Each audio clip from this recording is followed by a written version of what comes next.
also simplify the printed con. Or no, con. I was yeah. Because right now I got everything. Yeah, because right now I got everything hard coded for well, not hard coded, but I'm just using a polytropic EOS. Where any place I'm calling in all mass density, I can simplify the. How's everyone else doing with the numerical stuff? Yeah? Yeah? Now, I didn't take a look at the GitHub before I came over here. I don't know if I pushed the special relatives when I have yet. I'll do that. I can do that after. Yeah, sure. Yeah. This is kind of the part. Where are we at in incorporating everyone's stuff together? I've only seen a few random or a few pieces. Everybody's stuff like I think Eric had agreements over. I know you have you posted or pushed anything for the yeah, my branch is up there. Okay, I don't know if I looked at that yet. It's called concept representation. Okay. I have to see how those go. Hopefully. Maybe at the end of class today we can put stuff up on the screen, talk about it a little bit. I don't think this will take all class. How many lectures do we have left? 2 next week. That's it? Holy. Okay, so today I'm going to do the BSSN evolution equations. And then next week we'll do neutron star mergers. I'll try to get through as much as I can about neutron star merger stuff. But what's actually used in the simulation of neutron star mergers is this formulation. And so everything that we've done so far, throw it out, which is not entirely true. But I'll show you what I mean by that. So it turns out that traditional 3+1 ADM, which we've been working with, which we discussed 1D spherical evolution. We didn't talk about 2D, but you can do it in 2D. It has a problem in 3D. Namely, it is unstable for long-term evolution. So this has been known for a long time, and it was a well-known problem in the field of numerical relativity. In a vacuum space-time, you could just put a 3-dimensional gravitational wave and want to evolve that through a 3D space-time. No matter, no nothing. Using the standard 3+1 ADM in 3D, it very quickly goes unstable and crashes the code very quickly. Even if something worked in 1D, something that worked in 2D, 3D, done. And it turns out that the issue here is that ADM 3+1 split is only weakly hyperbolic, but we treat it like a hyperbolic system. And Einstein's original equations are indeed hyperbolic. But if you do the mathematical analysis on it, some of which is discussed in the book if you care to go and look at that, it turns out that the ADM equations are only weakly hyperbolic. And therefore, the implication of that is that we can't expect stability. We can expect strange behavior. It might sometimes be stable, sometimes not. Only strongly hyperbolic systems can we really guarantee stability with a hyperbolic type of evolution. So that's a problem. And it's an artifact, it's a numerical mathematical artifact of the ADM 3+1 equations, because Einstein's equations are hyperbolic. What it turns out to be the case is that the ADM equations don't perfectly satisfy the constraints. And so one way to get around this is to solve the constraints at every time step and make sure that your evolution obeys the constraints. Cool, that can work. But that's expensive because the constraint equations are elliptic. And so then you end up with, on top of your hyperbolic solve, you have this correction constraint step, which is elliptic, which can be quite expensive, especially if you care about 3D simulations. There are other ways to get around this with correct gauge and slicing choices. For instance, the harmonic slicing or harmonic gauge. You can get this to work for certain problems. So, for instance, the name of the game, especially in the late 90s and the early 2000s, was to evolve a binary black hole merger, right? This was in the era of LIGO is coming, and we need to make predictions for the gravitational waveforms from black hole mergers. But this problem with ADM meant that everyone's simulations were unstable. And so it was like a race to see who could get to this first binary black hole simulation. And the person who done it, who got the blue ribbon, was Franz Pretorius. He didn't use the BSSN equations that we're going to talk about today. He used the harmonic gauge conditions, which is also discussed in the book, but I'm not going to present it today. And so through clever choice of your coordinates and your gauge conditions, you can get this to work. Now that system of equations worked for binary black hole mergers, but it doesn't work for everything. And so, for instance, it doesn't really work for just about anything that includes matter. But it worked well enough for binary black hole mergers. Franz Pretorius did it, and he did it as a postdoc at Caltech. And one of my PhD advisors was there at the same time as a postdoc, and he said Franz just locked himself in an office and talked to nobody and worked on it until he got it done, and then he got it done. There you go. But that doesn't work in general. But a system that turns out to work more generally for just about any system that's been thrown at it, and is now the most popular system that is used in binary black hole as well as binary neutron star merger simulations, and even also core collapse simulations, is I'll write it down, we've said it many times, Baumgart, Shapiro, Shibata, Nakamura, BSSN.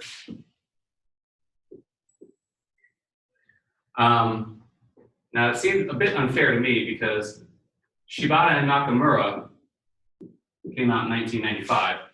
Baumgart and Shapiro came out in 1998. I guess BSSN sounds better than SNBS. I don't know. Rolls off the tongue better. And so they actually showed here in 95 that with this approach that we're going to talk about today, you can get the stable 3D evolution of a gravitational wave.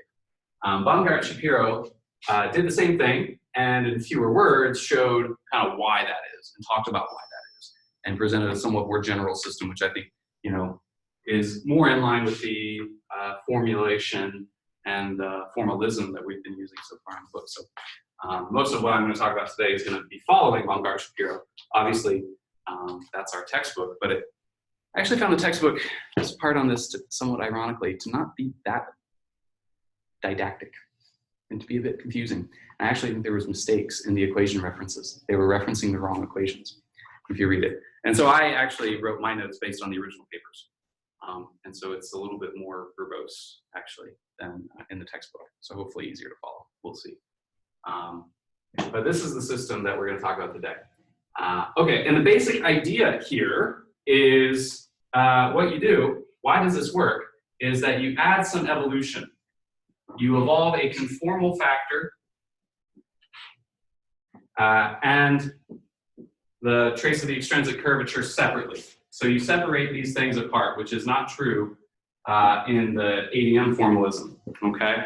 And by doing this, you essentially add an extra evolution equation, which acts almost like a constraint.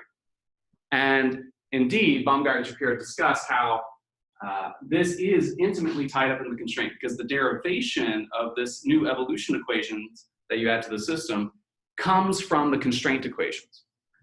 And so you almost have this auxiliary field that you evolve along, which represents your agreement with the constraint. What it actually does mathematically is that this new additional field that you evolve evolves the error to the constraint. So the sort of disagreement with the constraint equation. And what it does is it moves those errors away and ultimately out of your domain. The problem with ADM is that because of numerical accuracy, finite precision, right? Just 10 to the minus 16 machine precision at double precision. You will get constraint violations, even though the system is supposed to preserve the constraints perfectly. Mathematically, that's true, but computers don't do math. They do discrete math. And so because of that, you get this finite precision error that generates small violations of the constraints. In ADM, since constraints aren't supposed to exist, they stay there. But now the problem is the growth rate of those constraints, if you work it out, is proportional to the magnitude of the constraint violation. And if they don't go anywhere, they stay there and they just get bigger exponentially in time. And that's exactly the source of the instability, is this constraint violation. No robocall. No. Bellevue, Texas. Bellevue. So the trick here with this, adding this additional evolution equation, is those constraint violations move. And so they don't stay in the same place. And so they don't grow exponentially. They're there, but they stay small. This approach, it turns out, is mathematically analogous to what I do for MHD in my code. It's called a generalized Lagrangian multiplier technique. And so in the book, if you read it, and I won't go through this today for the sake of time, they use the E and M equations as an analog for this system. And in the same way in E and M, you've got this div B must be 0. Well, that's not guaranteed at machine precision, right? It's not guaranteed to be 0. And so the approach that I use for MHD is the same. I vect away these errors in div B. And mathematically, it's almost identical. You have an additional scalar field, an additional evolution equation for it. So mathematically, very similar to a common approach for MHD, not the only approach, but the one that I use. So near and dear to me. All right, so let's derive this thing. All right, so first, you remember when we talked about initial conditions, we had some conformal factors. So let's define a conformal factor for our system. All right, and we'll call it psi e to the phi, right? Something like a metric potential. That phi is really going to be the thing that we end up evolving. But a conformal factor here of psi leads to the conformal metric. I'm going to use tildes because that's what's used in the paper, and I think it makes a little bit more sense with the rest of the notation, which is now our conformal 3 metric. Okay, so before when we talked about conformal transformations, I just used a bar. That's what the book uses. And but here I'm going to use a tilde because everything else that's conformally related in this derivation uses a tilde. The book switches back and forth between bars and tildes. The paper does not. So we're going to go with the paper's notation. Okay, so that's step 1. So we got a conformal factor. We've done this a million times, but what else do we need to do? We're going to require that the determinant of this metric, this conformal metric, equals 1. Well, yeah, right? Isn't that what I said? Yes. We're going to require that the determinant of this metric equals 1, which, let me just write some more things in here. This is equal to gamma to the 1/3, which is equal to 1. Sorry, that should have a tilde. Right. Okay. And then similarly, phi then is going to be 1/12 the natural log of gamma over eta. The flat metric, the determinant of the flat metric. Okay. And of course, we're going to choose that all of these things are 1, right? The determinant of the flat metric is also 1. Just being weird. This is specifically for the case of Cartesian geometry. So that's another thing, is that we're going to select right from the very beginning Cartesian geometry, which makes life a little bit simpler in the rest of the derivation, but actually makes life a little bit complicated for simulations with BSSN. So for instance, if we wanted to do 2D cylindrical coordinates, there isn't a formulation of BSSN that I'm aware of, at least, for 2D cylindrical. So do 3D or nothing, basically. Okay. We're going to do a split that we've done before. So we're going to split the extrinsic curvature into its trace and a traceless part.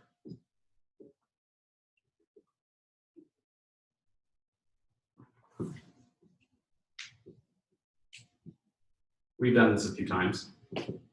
So in that case, our extrinsic curvature Kij is going to be equal to the traceless part Aij plus 1/3 gamma ij trace of the extrinsic curvature. We've done this split before. And then, if I remember here, I'm going to leave that blank. Reasons that'll become apparent maybe. And then conformally transform the traceless part, okay?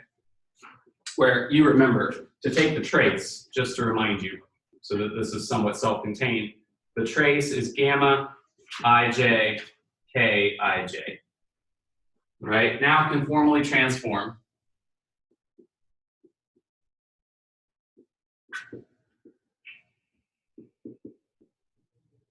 the traceless part so that we now have A tilde ij, which is just equal to our conformal factor aij, right? We just do that rescaling of the traceless part. And note that the indices of this A tilde ij are raised by the metric, right? The conformal metric. So for instance, A upstairs ij tilde is gamma tilde ij upstairs. Oops, not yet, it's not. Ik, gamma tilde jl, and then our metric, the traceless part of the curvature, kl, like that. And if you work this out, this is then related to the original traceless part of the extrinsic curvature, like that. So upstairs, upstairs, the contravariant forms of the traceless part of the extrinsic curvature. Okay, so now the trace of the evolution equation for gamma ij. I'm just going to write this down to remind you. This is way back when we originally did ADM. So I'm going to remind you what that is. Partial in time of the natural log of gamma to the 1/2, this is the trace of gamma ij, is equal to minus alpha, trace of the extrinsic curvature, plus the divergence of the shift. Like that. And the same thing, trace, well, I'm going to actually put this here to save myself some writing, and the extrinsic curvature. So here's our two original evolution equations for the traces of the metric and the extrinsic curvature.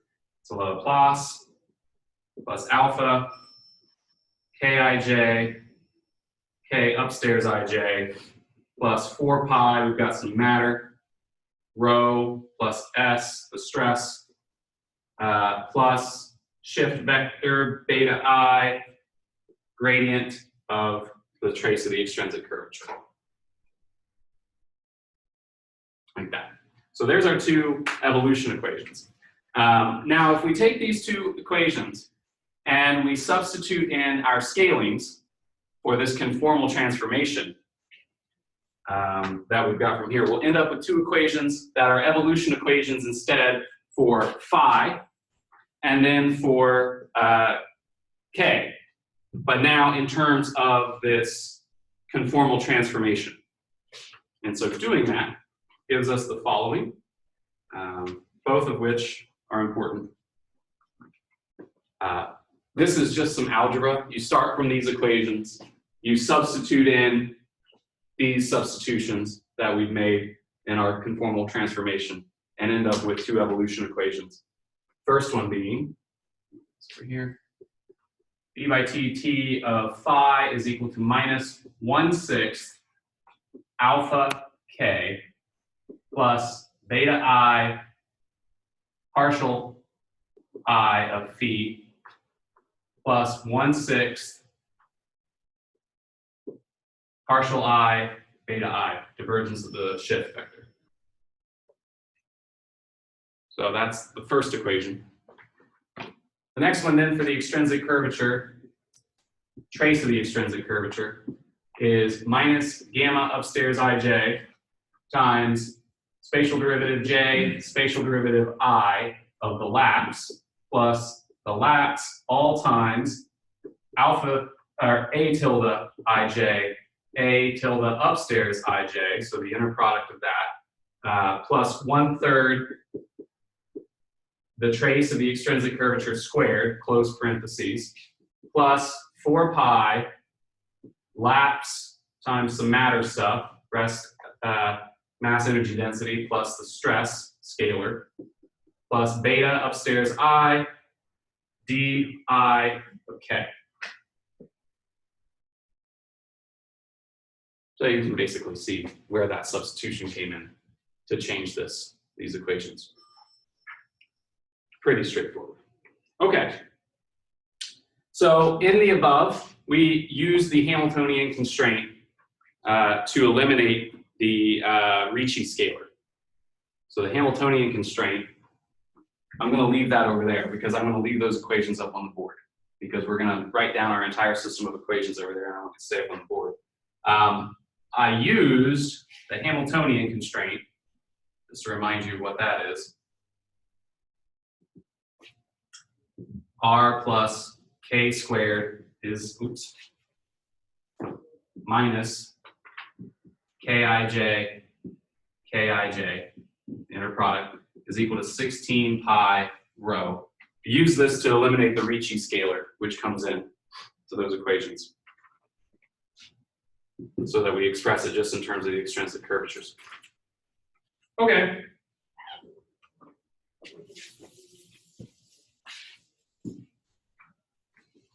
So now, we need evolution equations for the full metric, not its trace, and for the full extrinsic curvature.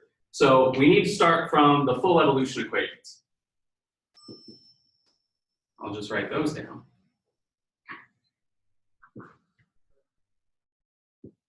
Those look, just recall, d by dt of gamma ij is equal to minus 2 alpha k plus spatial derivative di beta j plus spatial derivative dj beta I. And this is the thing that we take the trace up to get this. And you can immediately see that. Right? And then the evolution equation for the extrinsic curvature, partial with respect to time of kij, is equal to, no minus sign, alpha, the lapse, all times the Ricci tensor minus 2 times k, ik downstairs, k upstairs, j downstairs, plus the curvature scalar times kij, the extrinsic curvature, minus d spatial derivative I, d spatial derivative j of alpha, minus 8 pi alpha, all times the stress tensor minus 1/2 gamma ij times stress scalar minus the mass energy density, plus beta upstairs k, partial with respect to k of kij, plus k ik downstairs, partial with respect to j of beta k, plus k kj downstairs, d by d, partial with respect to I of beta k. So those are our original evolution equations in all their glory. So what we're going to do now is we're going to take these, I'm going to subtract the trace, from these equations, which will give me evolution equations for the traceless part, because that's what I'm driving towards, right? To get the evolution equation for the traceless part of this thing, which is my traceless metric, my conformal metric, and then the traceless part of this thing, which is my A tilde. And so by taking these equations, subtracting them from those equations, and working the algebra out, we get 2 more equations, where I've shifted between gamma tilde and phi. So what we get, d by dt of phi tilde ij is equal to minus 2 times the lapse a tilde ij plus beta upstairs k partial with respect to k of gamma tilde ij plus gamma tilde ik partial with respect to j of beta k plus gamma tilde kj partial with respect to I beta k minus 2/3 gamma tilde ij partial with respect to k beta k. So now I've got another evolution equation in my system. I'm going to do something for us all that I did in my notes, which is box these equations. Fun.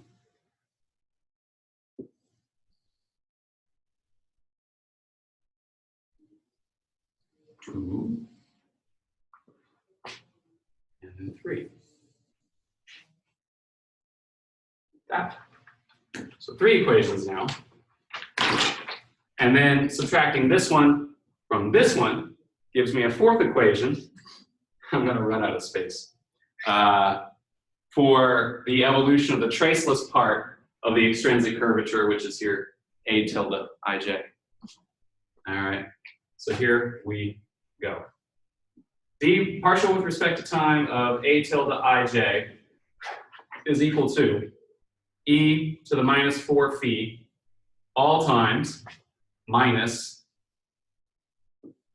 spatial derivative di, spatial derivative dj of the lapse. And that is, I'm going to put a little TF here, and that TF simply means the trace-free part. Okay, so the trace-free part of this thing. It's just a shorthand, because once I subtract this from this thing must be traceless when I work out its components. And so that is how I'm going to represent that in shorthand here. Plus the lapse all times the Ricci tensor ij trace-free part of the Ricci tensor minus 8 pi times the stress tensor trace-free part, close parenthesis, and close parenthesis, outer parenthesis there, plus the lapse all times curvature scalar times a tilde ij, that might be me, huh? Minus 2 traceless part of the curvature IL times a tilde upstairs L downstairs J, close parenthesis. See if I can squeeze some more in here. Plus beta upstairs K partial K of a tilde ij plus a tilde ik partial with respect to j of beta k plus a tilde kj partial with respect to I of beta k minus 2/3 a tilde ij partial with respect to k beta k. So very similar to this equation, but now I'm dealing with the traceless parts of everything. All right. One more evolution equation. Okay. It's good. All right. So for instance, this trace-free part, trace-free. For instance, what I mean by that is the Ricci tensor, for instance, the trace-free part of the Ricci tensor Rij is going to be equal to Rij minus 1/3 gamma ij r, the curvature scalar,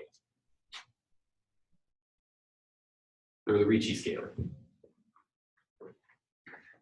Right? Okay. Now, the Ricci tensor can be written as a sum of 2 components,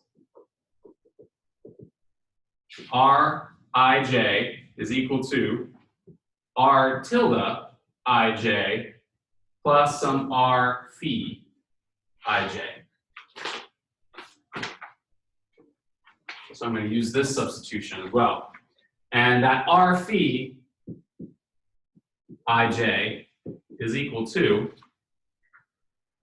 minus 2 d tilde I dj tilde of phi, where these are the spatial derivatives associated with the conformal metric gamma tilde ij, right?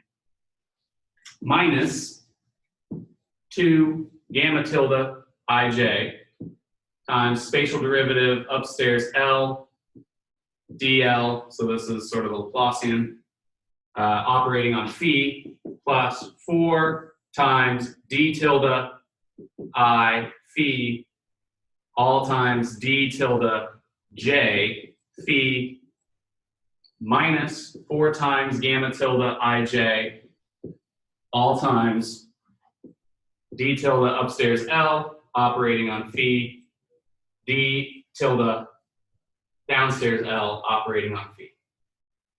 All right. The indices of the spatial derivative operator are raised and lowered with the conformal metric, right? Because that's the conformally related spatial derivative operator. Okay. So what I do is insert so if I want to find this, I take my expression for the gamma tilde ij and insert that into the equation for the Ricci tensor, right? And from that, I can get a Ricci tensor evolution equation, right? But better yet, instead of doing that, I can make this whole Ricci, and you'll get something from that, which you can evolve. But it's better to introduce a new function that will bring the Ricci tensor expression into a truly elliptic form. So looking at this equation, it's almost elliptic, right? So a lot of, this and this, these are like Laplacians, right? Conformally related Laplacians, these things in there. It's almost elliptic, but not quite. But what we would like is an expression that is truly elliptic. And so what we're going to do, we can make the Ricci tensor equation elliptic by introducing a conformal connection function.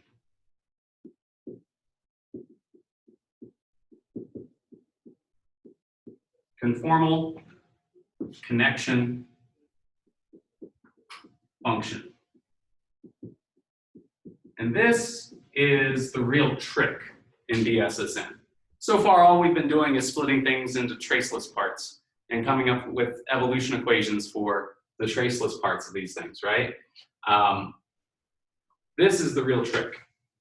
And so here, we're going to introduce these things, gamma tilde I. It's only a vector, because what it is gamma, tilde, jk, times gamma tilde I j k. And in this particular case, this is nothing but minus gamma tilde upstairs ij comma I. Sorry, j. Silly. So the partial derivative, right? And these connection coefficients here are the conformally related connection coefficients when you go to compute these, right? But this is really just equal to this, the partial derivative of the conformally related metric with respect to j. That's what that is, okay? And this equality is actually true because gamma, the determinant of the gamma tilde is 1. And so if you were to work out the mathematics, if it weren't 1, there would be terms, there would be some additional terms. But since it's 1, that's true. Okay, using these conformal connection functions, it's no longer the connection coefficients, that's those. These are, I'm going to call these the connection functions. we can write down an evolution equation for this R tilde ij. Okay? What we get for that? Well, -1/2 gamma tilde upstairs LM, gamma tilde downstairs LM, oh, sorry, gamma downstairs IJ, comma LM, right, where I mean partial differential with respect to those things. I'm compacting my notation a little bit here, okay, and I'm returning to using the commas for partial differentiation instead of writing a bunch of partial derivatives. But you know what I mean by this, right? That this, I'm going to erase this, but gamma partial L partial M of gamma ij. That's what that means. You guys remember. There's not enough room on the board. Plus gamma tilde K symmetrized with I, partial with respect to J, symmetrized, connection function upstairs K. Plus connection function upstairs K, connection function down, this is connection coefficient now, IJ symmetric K, plus gamma tilde upstairs LM, all times, 2 times the connection coefficient, tilde, upstairs K, downstairs L symmetric I, multiplied times connection coefficient, tilde, downstairs J, comma, K, M. Running out of room. I think that's it, so I'm gonna write it down here. Plus gamma tilde, upstairs K, downstairs I, M, times gamma tilde, upstairs, all downstairs K, it's confusing K, L, and J.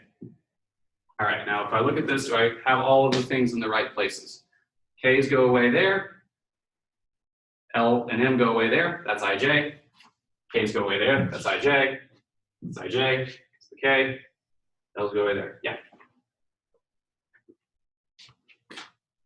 So now we have an expression. We take this with this, and now we've got a complete equation for our Ricci tensor, split into these conformal factor and traceless part evolution equations.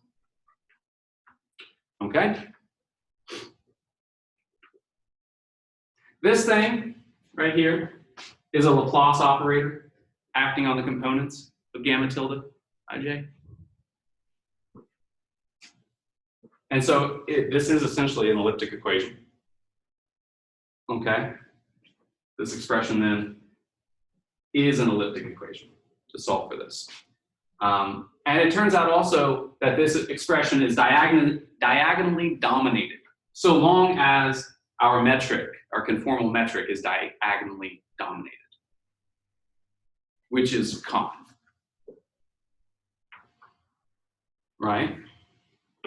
Okay. Most of the second derivatives in the original expression for our Ricci tensor are absorbed in these connection functions, right? We've got first derivatives acting on connection functions, right? But in this form, everything except for what's acting here is a first derivative, right? Yeah. So the fact that there's second derivatives in the Ricci tensor expression is hidden by the connection functions here. Okay. And I'll write this down. For certain coordinates, a good choice would be beta is equal to 0. So set the shift to 0. These evolution equations for gamma tilde ij and a tilde ij are a coupled set of coupled set of second order wave equations. And they're nonlinear in inhomogeneous wave equations.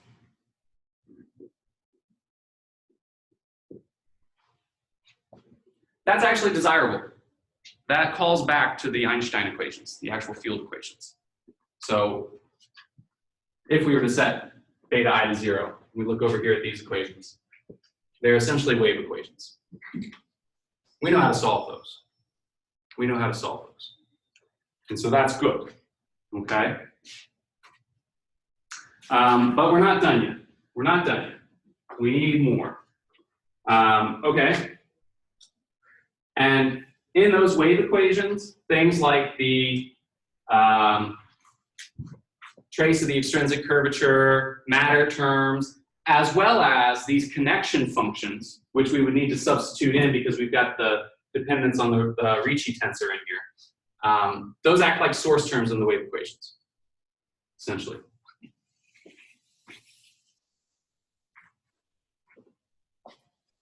Okay. So we need to do something.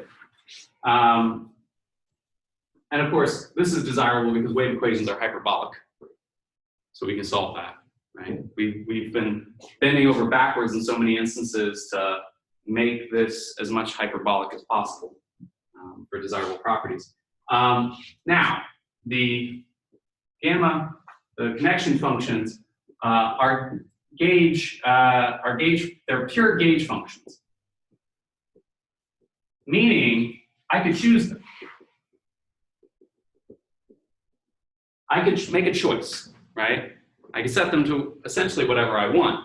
And then that would constrain my system, okay? But in the SSM, what we do instead, we're going to choose the lattice and solve for the connection functions instead. So I could have set the connection functions to 0, for instance. But instead of doing that, I'm going to specify my lapse and then say, okay, sorry, this is the shift. I'm sorry, it's shift, obviously. Sorry, it is the shift.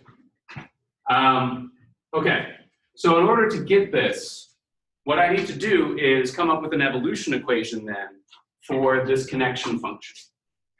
So I'm going to come over here, and I'm going to take a time derivative, and I'm going to permute it into a spatial derivative for my expression for the connection function. Okay, and so what that gives you, start by permute a time derivative with a space derivative.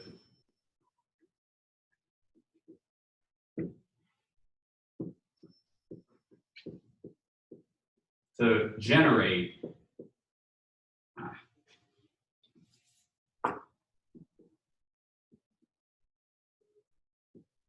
an evolution equation.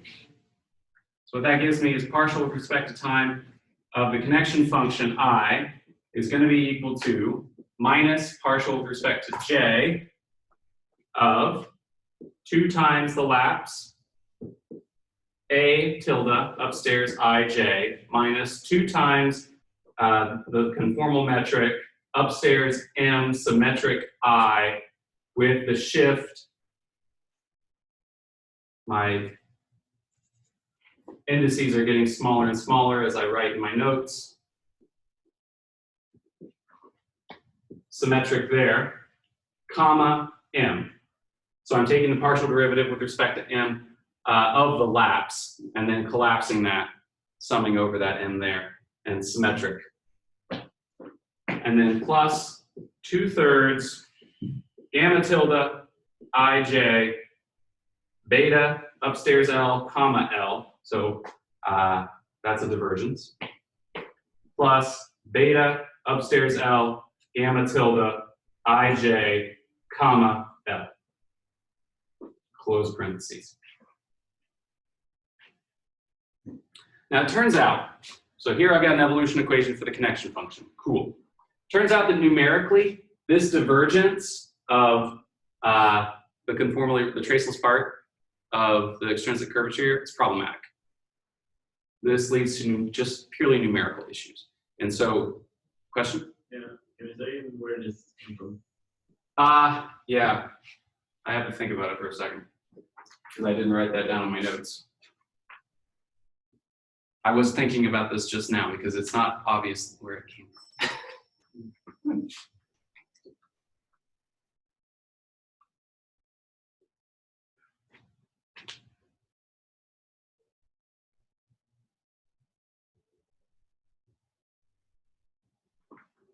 I skipped a step. Maybe if you take the something there. Yeah, but where I'm having trouble seeing immediately where I get the betas and the A Using tildes. this from your third equation there on the right, that you got box. So like when you just take. Oh yes, here, Yeah. here, here, here. Thank you. And then that's obviously where that comes from, right? Ugh.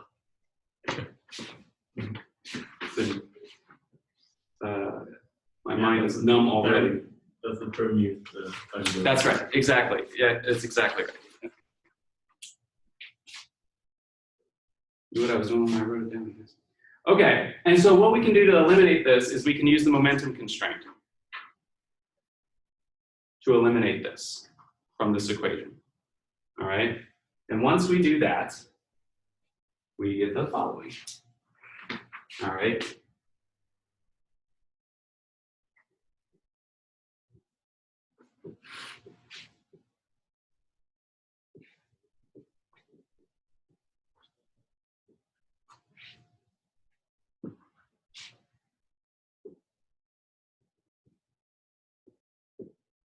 All right. So then we get, do I have enough room? I think so. All right. Last equation, the connection function evolution equation. Minus 2 times A tilde ij, partial with respect to j of alpha. Now I'm going to switch back to using the partial derivative notation since that's more what we're used to. So the commas won't appear here. 2 times alpha. I also, I'm writing out the symmetrized version as well. So I'm getting rid of the parenthetical notation and writing out all the terms in this equation, which is why it's longer.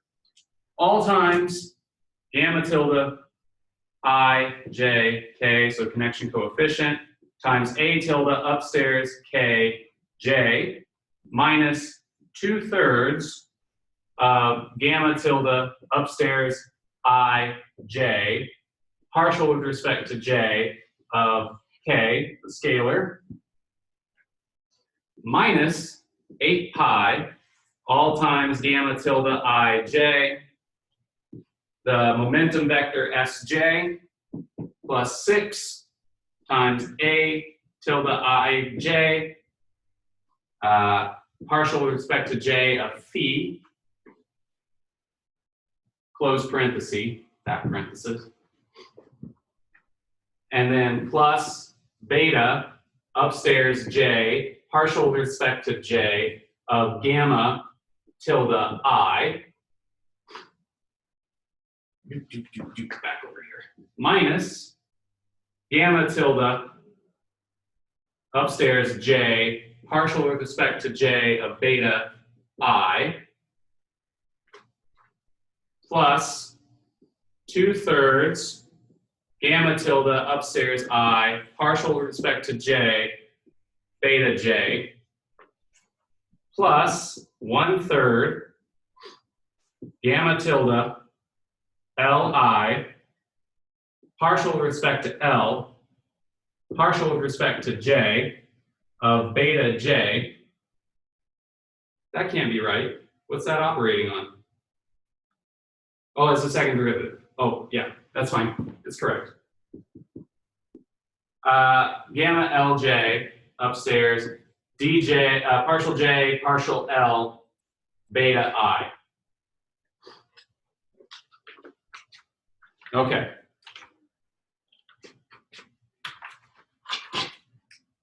Boxing time.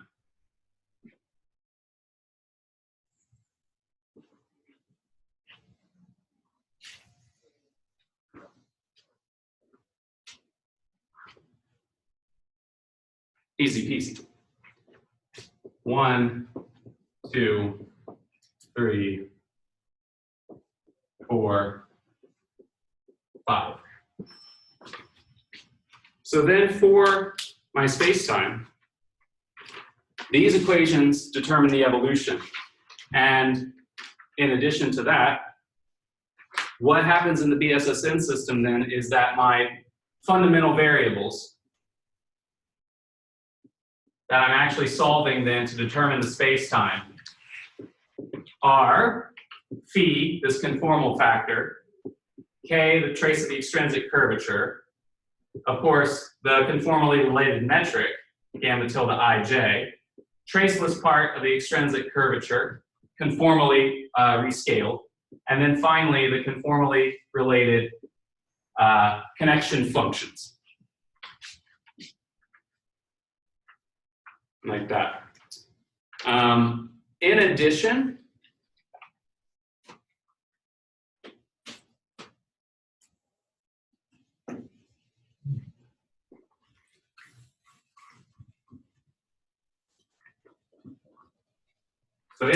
to that, I actually have some additional constraints in this system based on the assumptions that I've made. Namely, that this system must obey, in some sense, these constraints, that the determinant of the conformally related metric remain equal to 1, and that gamma ij is equal to 0, right? That's traceless. It's got to be traceless. This is not directly constrained by these equations. So you could imagine a scheme. Oh, could imagine a scheme where you included this in the numerical evolution as an actual constraint that you'd have to solve for. But what's most commonly done, and what is done in the original Baumgart and Shapiro paper, is that this is simply used as a numerical check for accuracy. So as you're evolving, you make sure you just monitor this. Make sure this remains traceless. Make sure the determinant of the metric stays 1. And don't force it. That's what's usually done. Okay, now it turns out that this system, the SSN system, is strongly hyperbolic. And it remains stable then in long-term evolution. And it remains stable. At what cost? How many things are we evolving? How many equations do we have here, actually? Not 5. Let's see if you counted the same that I did.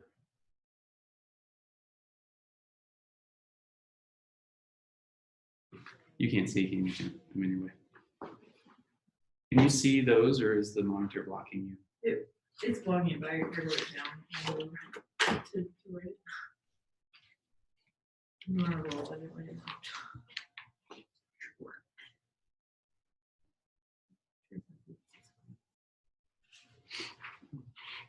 Anybody count yet?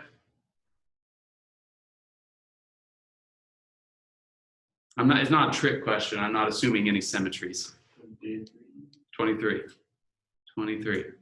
In full generality, there are 23 independent variables here with 23 equations that we have to solve for. Not reducing anything due to symmetries, but in complete generality. And that is just for the space-time. We haven't done anything about the matter evolution, the other side of the Einstein equations, right?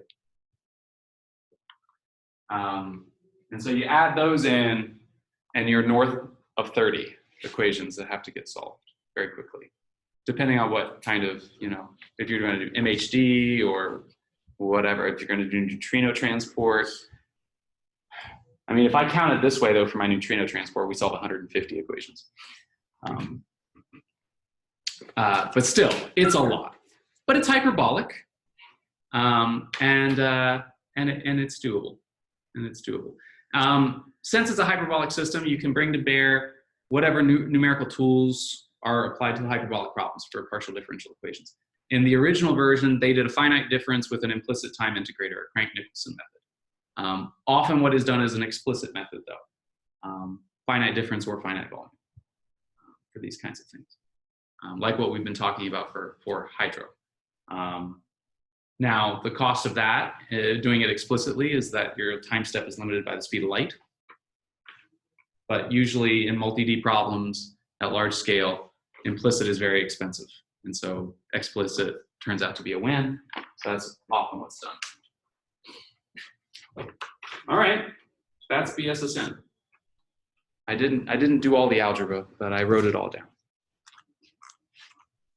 So does that make sense? So the modifications to ADM here are to evolve these additional fields, right? You're evolving these traceless parts in this conformally related metric. But then the big one is to have this additional field, this additional vector field for the conformal connection functions that basically represent the violation of the constraint and move it away.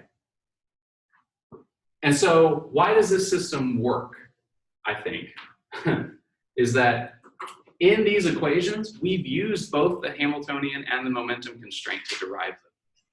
And so they're in there implicitly.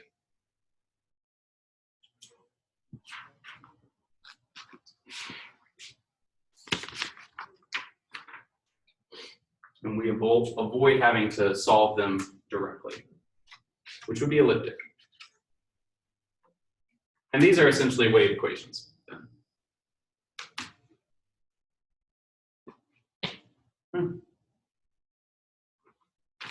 Questions? A little bit different from just plain vanilla 3+1, but it's still in that spirit. This is, like I said, now the most common approach to solving these equations in generality, to solving Einstein's equations.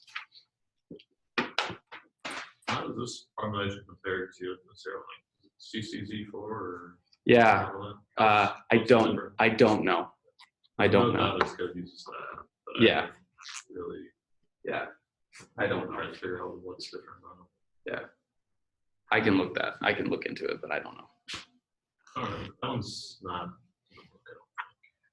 It's not. More than major mix. It's in Rezzola. Yeah. And Zonati. It's in that one. Yeah, I don't know off the top of my head. It's an interesting question though. Homework problem. Go look at it. Report back. Other questions? All right, that's all I got. You want to talk about coding stuff? It's probably good. Yeah? All right, I'm gonna go ahead and end the recording.